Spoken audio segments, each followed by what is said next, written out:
Good morning बच्चों। आज हम आपकी कक्षा 10 का क्षितिज के काव्य खंड का पाठ 5 उत्साह अट नहीं रही है ये पढ़ेंगे। बच्चों, इस पाठ में लेखक ने नए जीवन में क्रांति लाने के लिए अपने शब्दों को बहुत अच्छी तरह से पिरोया है। तो इसके जो हमारे कवि हैं वो है सूर्यकांत त्रिपाठी निराला जी। आइए थोड़ा सा उनका परिचय हम जानते हैं, फिर हम आगे पाठ पर आएंगे। कवि हमारे सूर्यकांत त्रिपाठी निराला जी हैं। इनका जन्म सन 1899 में बंगाल के महिषादल में हुआ था।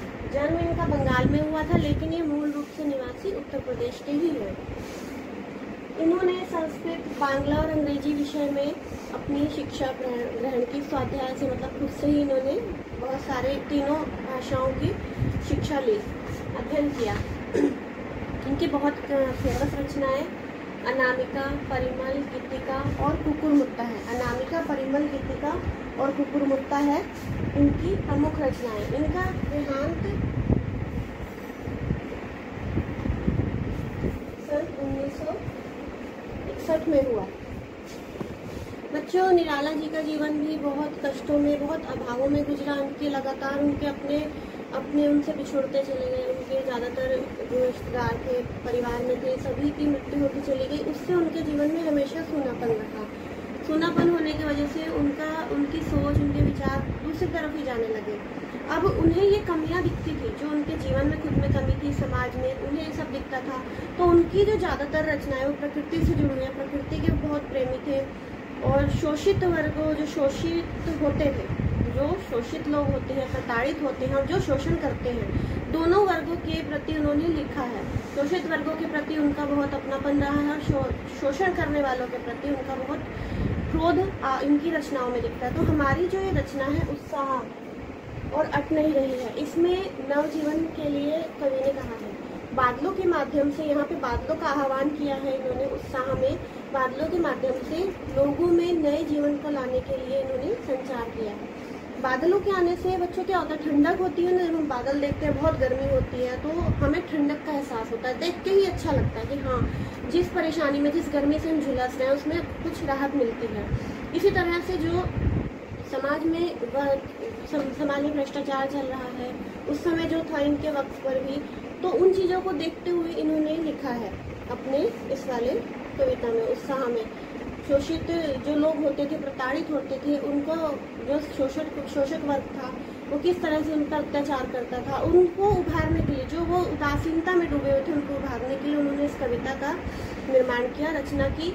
और ऐसे ही तो इस कविता में सूर्यकांत त्रिपाठी निराला जी बादलों का आह्वान कर रहे हैं। बच्चों, बादलों से दुनिया के, मतलब लोगों के सूखे हुए मन में, निराश मन में एक नई चेतना आती है। बादल अपने मतलब बादलों को देखने से ही हमें बहुत अच्छा लगता है, शांति मिलती है। वो अपने पानी से, अपनी गर्जना से ही हमारे अंदर एक नया संचार लाते हैं। उनमें इतनी शक्ति होती है कि वो हमें नया जीवन दे सके। तो यहाँ पे इसीलिए निराला जी ने बादलों का आह्वान किया। अब देखिए, आइए कविता पर बादल गरजो। अब देखिए बच्चों, आप यहाँ पर देख रहे हैं, ये यहाँ पे बादल गरजो एक विस्मयादि बोधक चिन्ह लगा हुआ है। इसका अर्थ है, विस्मयादि बोधक चिन्ह का प्रयोग हम कब करते हैं, जब हम किसी को संबोधित करते हैं, बुलाते हैं। बादल गरजो, यहाँ पे कवि बादलों को बुला रहे हैं, संबोधित कर रहे हैं। बादल गरजो, घेर घेर घनघोर गगन धराधर ओ। इस घनघोर गगन, घनघोर मतलब पूरा जो घिरा हुआ जो गगन है, इसे पूरी तरह से घेर लो। घनघोर भरा भरा जो गगन है, आकाश है, इसे चारों तरफ से घेर लो।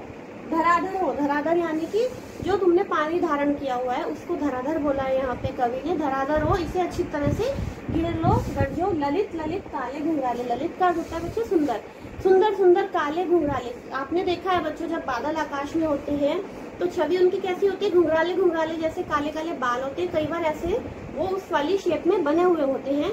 तो यहाँ पे कवि ने यही कहा है, ललित ललित सुंदर सुंदर काले घुंघराले बादल गरजो। बाल कल्पना कैसे पाले।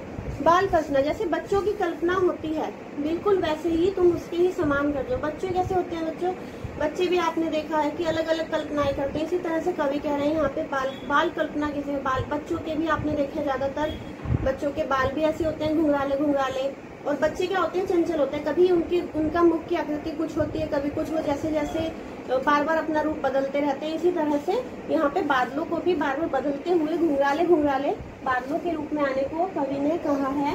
विद्युत छवि उर्मे कवि नवजीवन वाले। विद्युत छवि उर का अर्थ होता है बच्चों हृदय में। छवि आप जानते हैं कि विद्युत छवि उर्मे की अपने हृदय में विद्युत के समान छवि। बादलों को आपने देखा जब बादल गरजते हैं बहुत जोर से तो बिजली के समान उनके अंदर आवाज आती है कि बिजली बहुत तेज कड़कती है। आपने भी देखा है बादल गरजते हैं बिजली कड़कती है। विद्युत छवि उर्मे कवि नवजीवन वाले। वो कहते हैं हमारे हृदय में नए जीवन की एक क्रांति ला दो, तेज पैदा कर दो। विद्युत मतलब बिजली की तरह एक आवाज, एक चेतना कौंधा दो हमारे हृदय में नवजीवन वाले, नए जीवन के लिए। वज्र छिपा नूतन कविता। वज्र छिपा नूतन कविता फिर भर दो। वज्र छिपा, यहाँ पे बादलों को वज्र के समान कठोर भी बताया कि आपके तुम्हारे अंदर इतनी ताकत है जैसे किसी वज्र यानी कि पत्थर में होती है बड़े से। नूतन कविता, नई कविता हमारे जीवन में भर दो। यहाँ पे बार बार कवि ने बादलों को नए जीवन में संचार लाने के लिए, क्रांति लाने के लिए बोला है।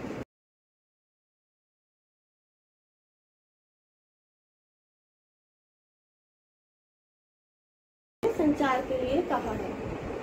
पैरा में देखिए बच्चों, बादल गरजो विकल विकल उन्मन थे उन्मन। विकल का अर्थ होता है व्याकुल होना और उन्मन का अर्थ होता है कहीं पे भी मन ना लगना, अनमना सा होना, बेचैनी सी होना।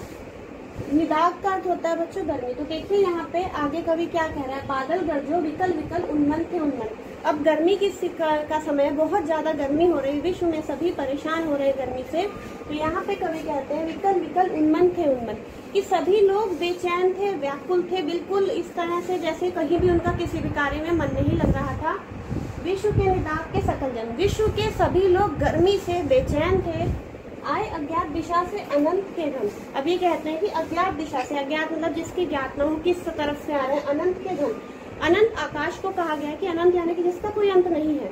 आकाश के वो बादल अज्ञात दिशा से आए, तब धरा जल से फिर शीतल कर दो। और जब बादल चारों तरफ से आएंगे तो जल से, उनके बरसने से तप्त धरा यानी तपती हुई जो है धरती है वो शीतल यानी ठंडी हो जाए। यहाँ पे कवि यही कह रहे हैं बादल गरजो की बादल इस समय धरा पर यानी कि धरती पर सभी लोग बहुत व्याकुल हैं, बेचैन हैं, किसी कार्य में उनका मन नहीं लग रहा है।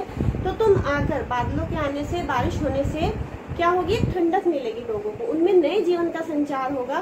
तो तुम आओ, बरसो, गरजो और उससे क्या होगा, सभी लोग शांति मिलेगी, सभी को गर्मी से बेचैनी जो है खत्म हो जाएगी। तो बच्चों कवि की कविता में इतनी शक्ति होती है कि वो उदासीन लोगों में भी जीवन का संचार करते हैं। अब देखिए यहाँ पे इस कविता के माध्यम से निराला जी ने यही कहा है कि एक तो बादलों के माध्यम से उन्होंने धरती की गर्मी को शांत करने के लिए, दूसरी बात जो लोग प्रताड़ित हो रहे हैं, शोषित हो रहे हैं, उनके अंदर नई क्रांति लाने की उन्होंने प्रेरणा दी है कि तुम लोग अब इन्हें ना सहो, अब इनके खिलाफ बोलो, उठो, जागो, अपने लिए आवाज उठाओ। इस तरह से नए जीवन में संचार के लिए कहा है।